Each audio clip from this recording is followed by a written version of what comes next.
5M TV Sénégal seen YouTube bu am solo abonnez-vous ci 5M TV Sénégal ndax ngay am ay vidéo yu am solo. amati mbégteeg bànneex di ànd ak yéen ñu ñu tàmm tànn ñu duñu teewlu ci 5M TV Sénégal jërë ngeen jëf.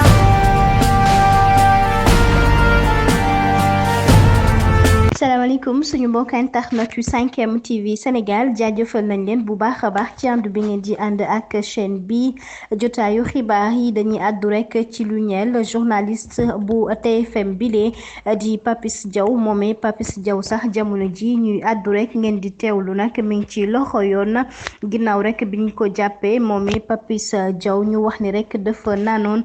ba rek xamul fu mu nekk doon dawal otoom ginnaaw gi sax ci la daal di am ku mu fël ba kookee rek perte de connaissance ginnaaw bu ñu sukkandikoo ci xibaar yi nga xam ni rek suñu natango yi di waa Seneweb ñoo ko daal di fësal Mouhamadou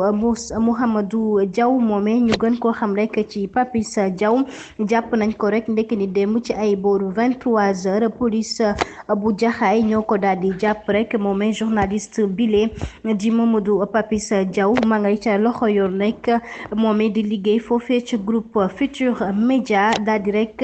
am mbir mu doy waar bu dal ci kawam ñu ni li nu mel sax loolee nag ba muy dawal oto bi xamul woon fu mu nekk moo war a rek mu daal di yegg foofee ca ñaari voies yu nekk ca Kër Massar ginnaaw gi sax la daal di fel nag kii nga xam ne rek moom moo nekkoon chauffeuru beneen oto ba te doon ko dawal te moomee sax fi mu nekk ni dafa perdre connaissance ginnaaw bu ñu sukkandikoo ba tey ci suñu natango yi di waa Seneweb ñu ñuy xamle sax li nu mel ñoom ñi nga foofee ca commissariat bu Jaxaay ba tax na sax moom yi nga xam ne nag moo def li nu mel commissaire bile nga xam ne nag moom taxaw na temb rek ànd ak gaayam yi dem nañu sax xool otoom bi waaye bañ fa demee rek ay li nga xam ne nag moom mooy kanetu sàngara rek lañ fa daal di fekk ci ginnaaw gi sax lañu daal di yóbbu ki nga xam ne rek moom moo am gaañu foofee ca camp Chapeur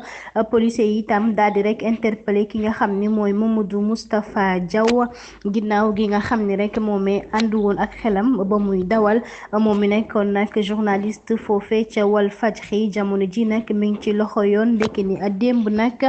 ginnaaw rek ca ba muy dawal ñu ni rek àndul woon ak sagoom ca blessure yi nga xam ne am na ko muy am ay gaañu waaye itam rek daal di bëggoon lor benn doomu aadama ndax ñoo ngay fàttali sax ci weeru décembre bi la ñu génn moomee Papis Diaw police jàppoon na ko ci lu nu mel moom journaliste bu siiw bile mu mel ne lu nu mel sax ko defaat ndax mësoon na rek daal di fël ci weeru décembre bi la ñu génn rek bi mu àndee ak soxnaam mu daal di fël rek ab panneau d'affichage ak benn restaurant ak li nga xam nag moom mooy scooter ba daal di nay fël sax